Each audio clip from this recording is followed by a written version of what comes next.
cette deuxième partie de cette journée de réflexion sur la didactique professionnelle. Dans cette deuxième partie, le Dr Moussaoui va aborder le champ de pratique de la didactique professionnelle, à savoir l'ingénierie de la formation. Et elle va conclure son intervention par une proposition de quelques modalités de mise en œuvre, de mise en place des principes fondamentaux de la didactique professionnelle. Donc, lors de ma première intervention, j'ai surtout évoqué les 3 déclinaisons théoriques dans lesquelles s'inscrit la didactique professionnelle. En l'occurrence, on a vu quelques principes directeurs de la psychologie du développement, de la psychologie ergonomique, par rapport à la tâche et à l'activité. Et également, on a aussi, on va maintenant aborder le champ de pratique dans lequel s'inscrit la didactique professionnelle, dans la mesure où elle s'inscrit dans la lignée de l'ingénierie de la formation, puisqu'elle se propose de penser à des dispositifs de formation, mais tributaires et solidement ancrés dans les situations professionnelles.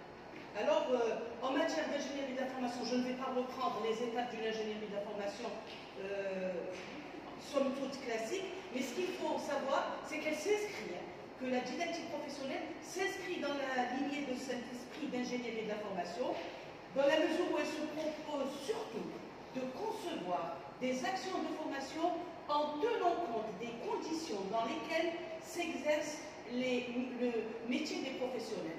Tout à l'heure, je parlais de conditions et je parlais de situation.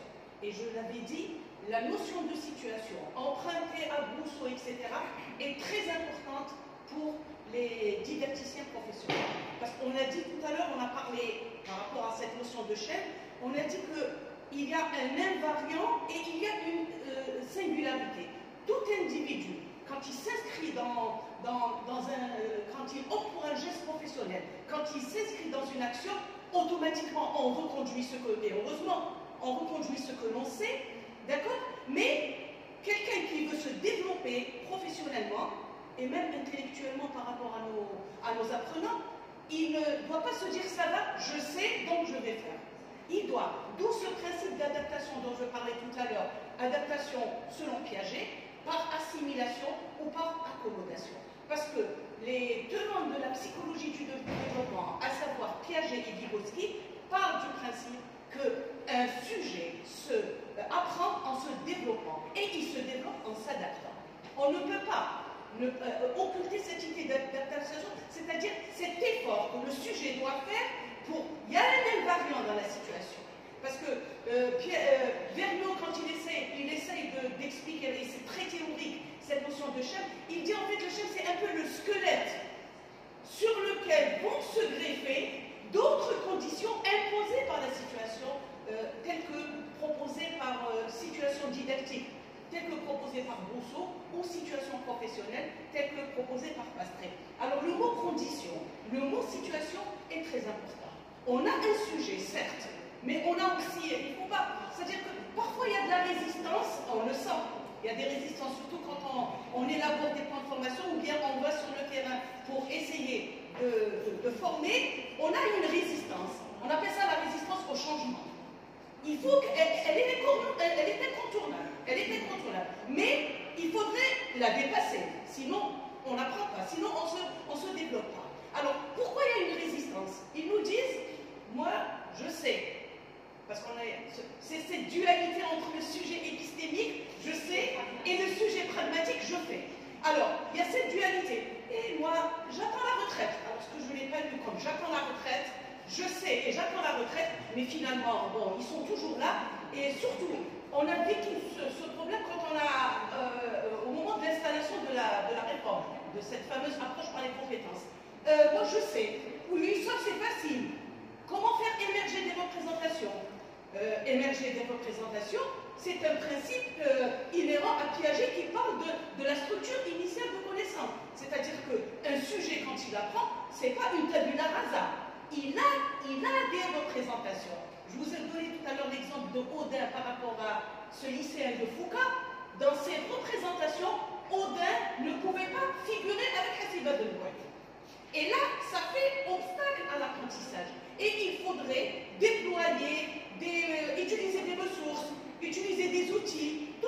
stratégie, un discours de la part de l'enseignant pour essayer de faire en sorte que l'élève s'adapte, c'est-à-dire qu'il change de représentation pour apprendre. Voilà, donc c'est la raison pour laquelle, enfin j'ai repris ça, on en a parlé tout à l'heure, mais pour contextualiser le propos maintenant, cette notion de situation est très importante chez Pasteur. Et la compétence, parce qu'avant, dans la psychologie du travail, il y avait cette notion de qualification.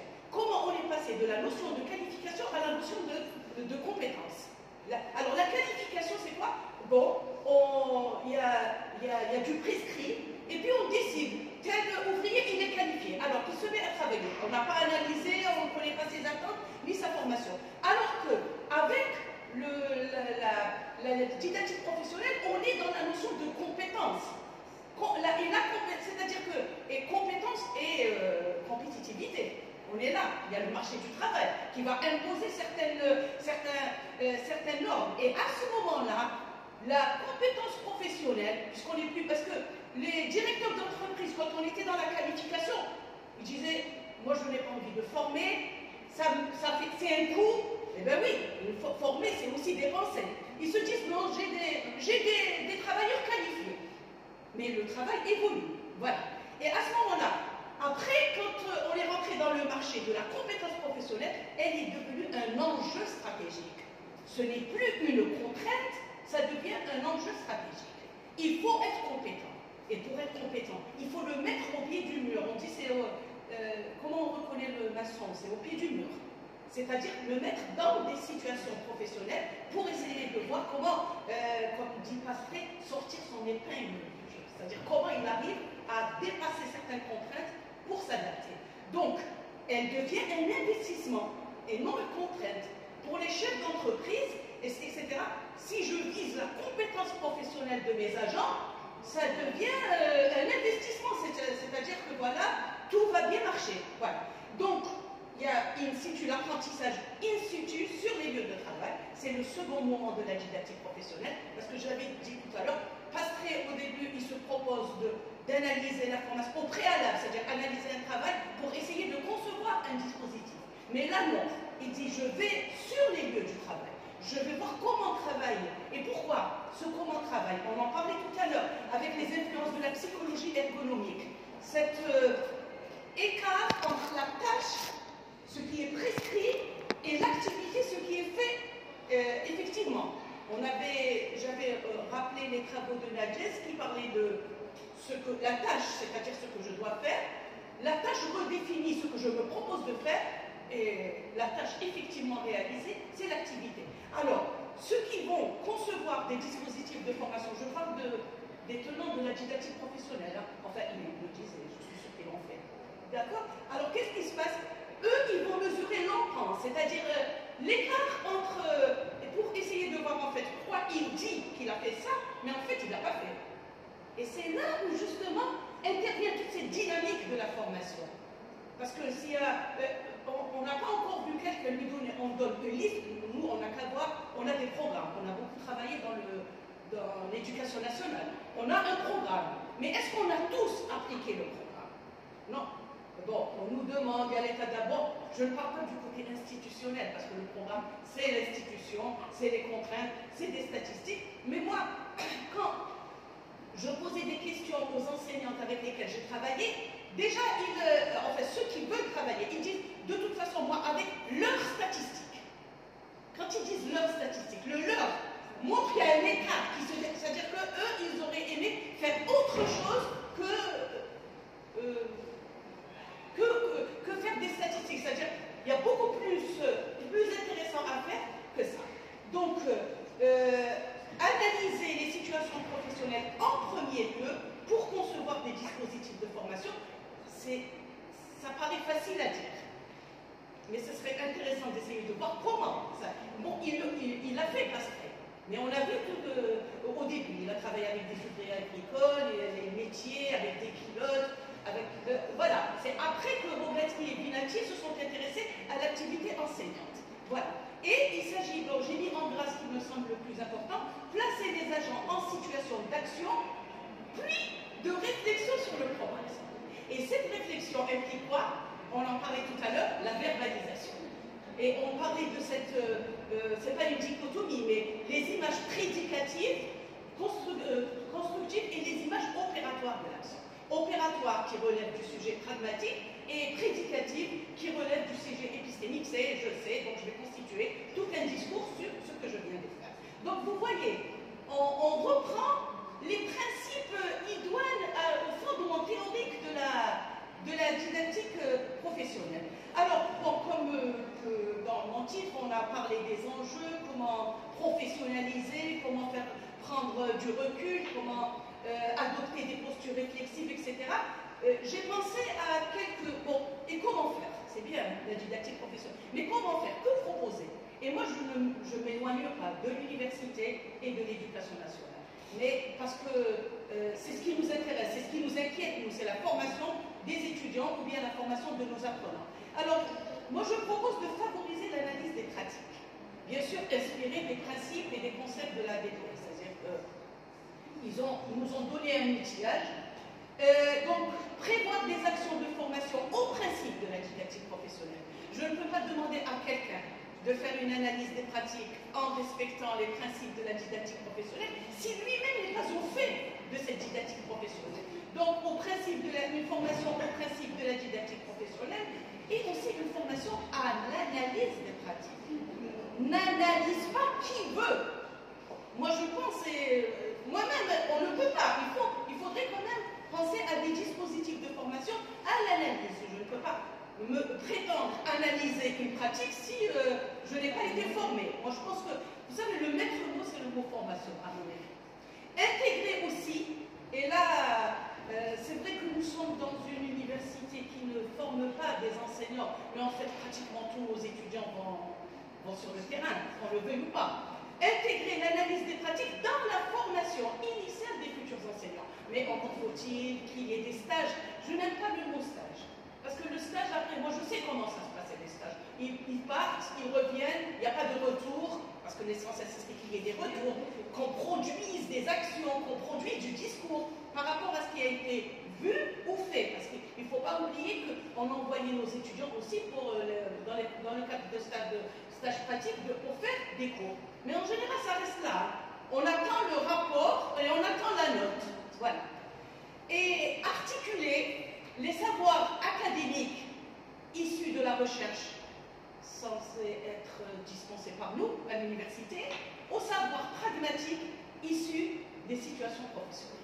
Et là, c'est vrai que vous pourriez me dire que c'est un peu pieux parce que sur le terrain, mais ce serait bien de penser à ça.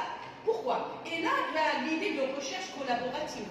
Bon, dans ma thèse, j'ai parlé de recherche collaborative, même ministère de l'Éducation nationale et ministère de l'Enseignement supérieur, parce que le public sur lequel j'ai travaillé, c'était les enseignants du cycle secondaire en Algérie. Mais là, ce serait bien de penser à cette recherche collaborative entre chercheurs et praticiens.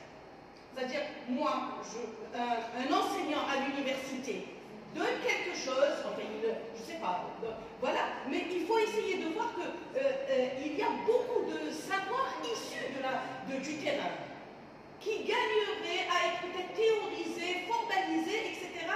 Voilà, bon.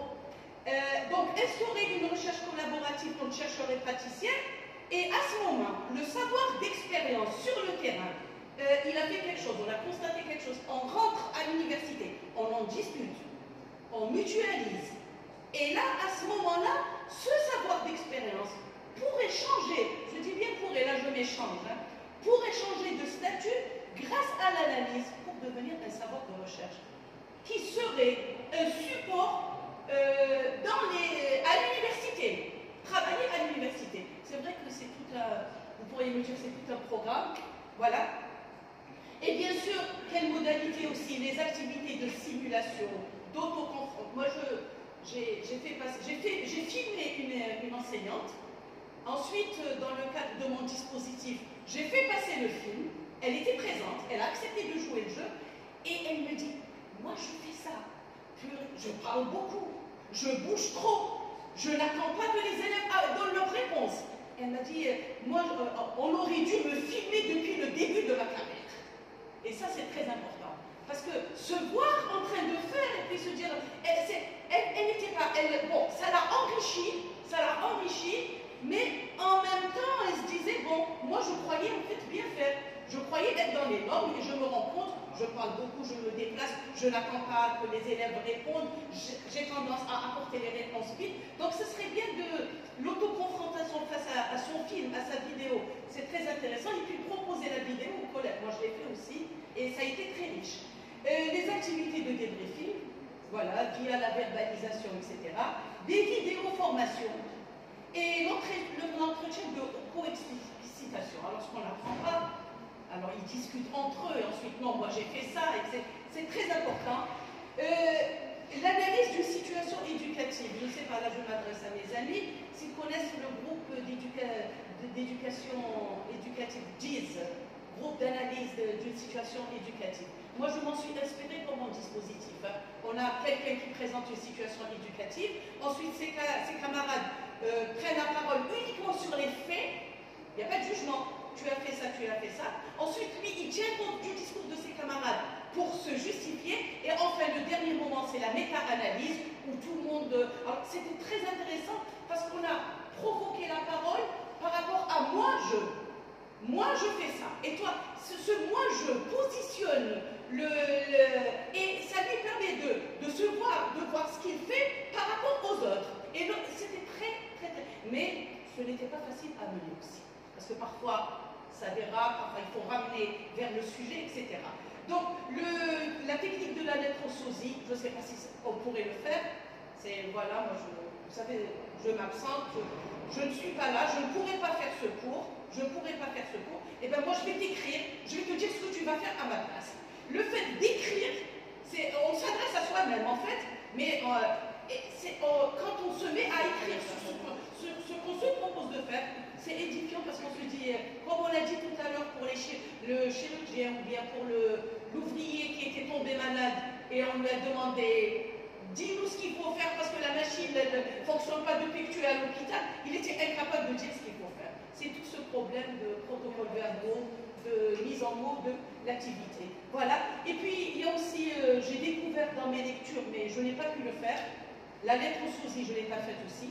L'analyse au moyen du théâtre, on appelle ça le théâtre forum. Hein. C'est mettre en scène voilà, tu es enseignant, tu as en face de toi, nous sommes des élèves. C'est un peu, dans le jargon des inspecteurs, on appelle ça la situation de cobayage. Voilà, vous n'êtes plus les enseignants, vous êtes des élèves, on va travailler ensemble. Vous êtes venus en formation, mais là vous êtes en situation d'apprenant et nous allons travailler ensemble. Voilà, c'est des mises en scène et un jeu de rôle. Voilà. J'ai mis quelques lectures, il y en a. Il y en a, mais elles sont beaucoup plus de l'ordre du théorique. Mais il y a aussi des expérimentations. Voilà. Et puis, je vous remercie. Je vous remets là. Merci beaucoup. Jazia, vas-y.